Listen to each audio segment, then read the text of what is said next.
Ladies and gentlemen, we have with us this morning Mr. Getamber Anand, who's the Chairman and Managing Director of ATS Infrastructure Limited, who's also, with his vision, revolutionary business acumen, as well as enterprising attitude and novel innovations, has created an admired realm in the field of real estate. In fact, currently he also spearheads CREDAI National, which is an apex body representing the real estate sector as the president. And under his stewardship, CREDAI National has started new initiatives in the larger interest of the society, namely CREDAI Clean City Movement, as well as the CREDAI Education Scholarship Scheme. Ladies and gentlemen, let's have an enthusiastic round of applause as we welcome on stage our keynote speaker, Mr. Getamber Anand.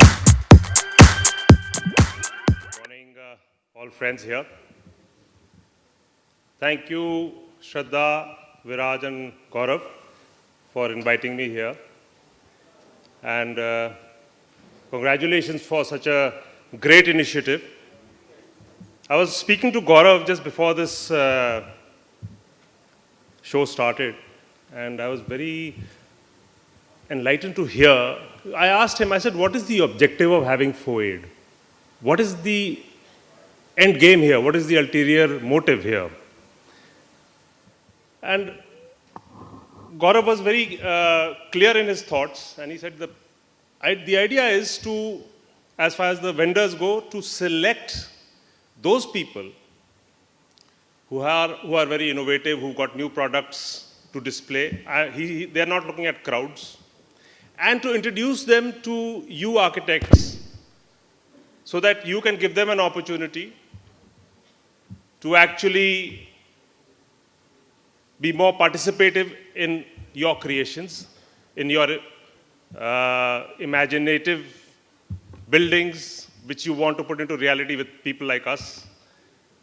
So it's a great forum, and it's the best thing I like about FOAID is that it's not focused on having a crowd here, just about everybody. I mean, you get tired just going and looking at the exhibition. There's just a focused attention on a certain few vendors, and of course, a few architects who wish to be here. And I'm told there are people flying in from outside the country to address the gathering. So all in all, I think we need to give them a big round of applause. Great show.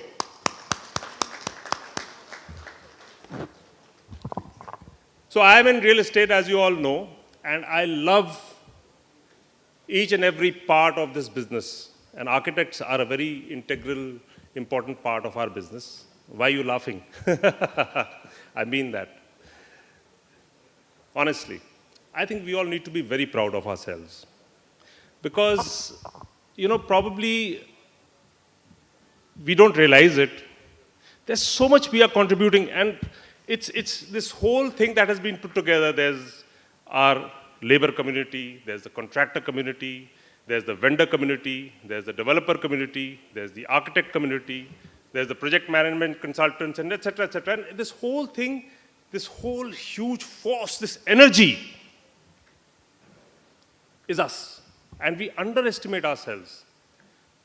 Please remember, we all are contributing so much to the economy of the country together. I'm not saying as developers or as manufacturers or together, all of us, because if any one part of this entire system is not there, then we can't function effectively. So we are all together in this, and we are contributing to employment at the lowest level. We are contributing to manufacturing in a very aggressive manner, because in any office building or a house or a home or a housing society, there are more than 300 items that we use, which are, of course, boosting the manufacturing industry. So all in all, we guys are doing a great job, and we are not aware of it. So we at CREDAI, time and again, we keep pointing this out to government, you need to listen to us. Us means all stakeholders, you included. All of us need to be listened to seriously. And now with the Prime Minister's dream of housing for all, it's such a tragic thing that after so many years, we still have to, have a scheme which says housing for all. Roti, kapda, makan should have been a reality by now, and it should have been taken for granted by now, but it's not. So we all can contribute very effectively in this initiative that the government is talking about. It's an opportunity. So what do I want to share with you is, as a developer, so there's this whole pyramid of demand. It's very interesting to hear, and you all can contribute very effectively in it.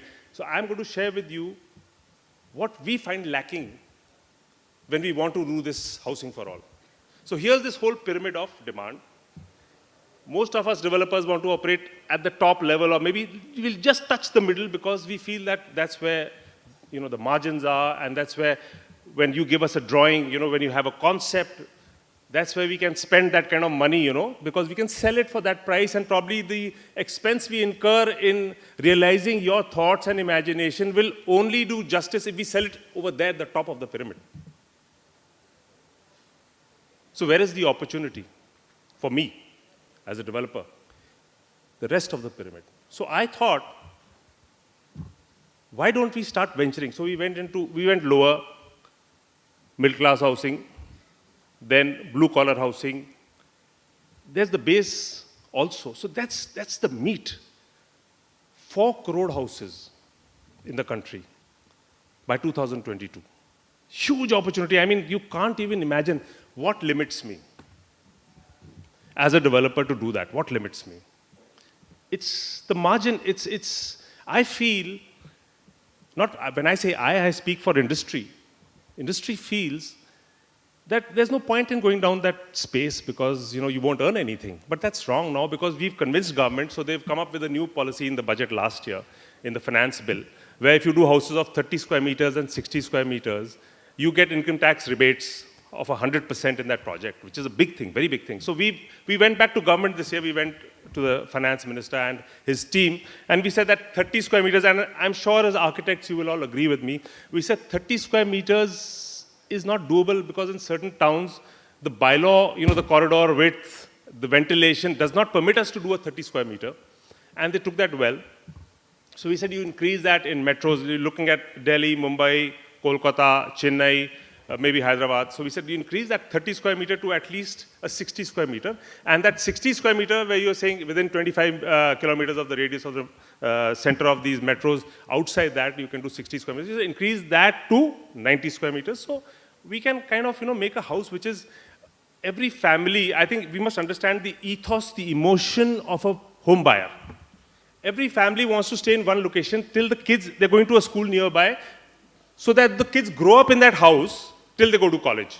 So be it a 2-bedroom, be it a 1.5 bedroom for the absolute LIG, that house must be at least big enough, must have at least 1.5 rooms. But in a 30 square meter, it's not practical to give 1.5 rooms. So they have taken that well, and probably we'll be getting some relief in the budget this year.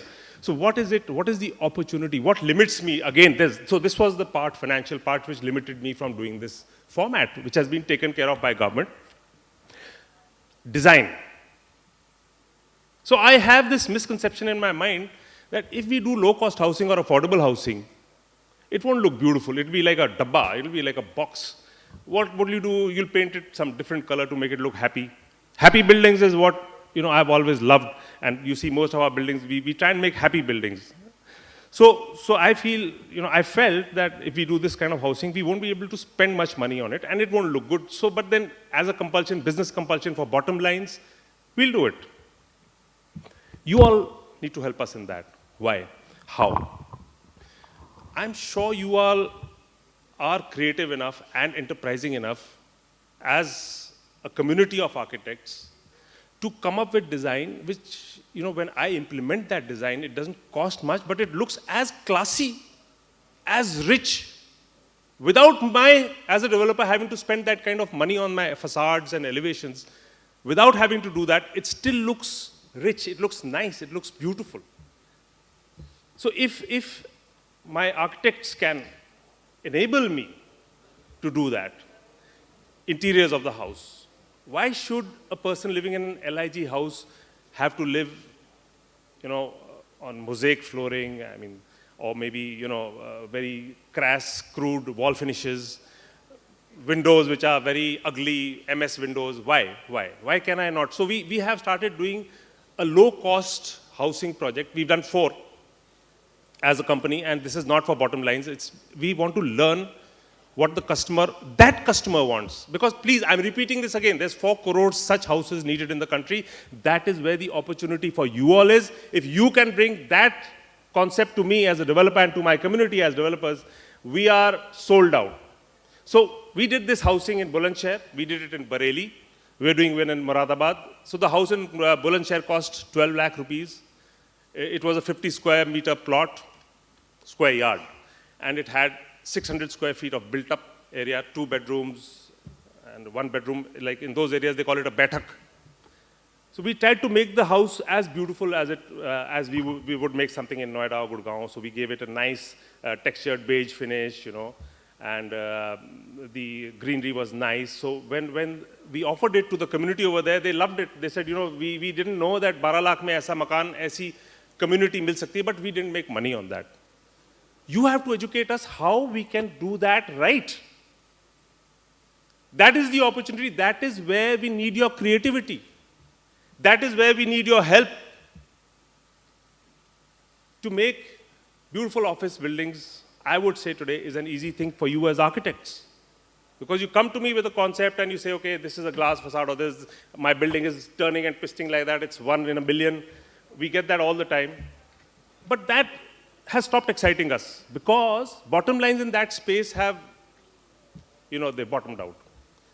The opportunity is here. So please go back to your drawing tables, go back to your design studios, and enable us, help us to do this because we want to do it. Government has enabled us to do it financially. The opportunity is there at the base and above of the pyramid. We don't know how to do it right. You know how to do it right.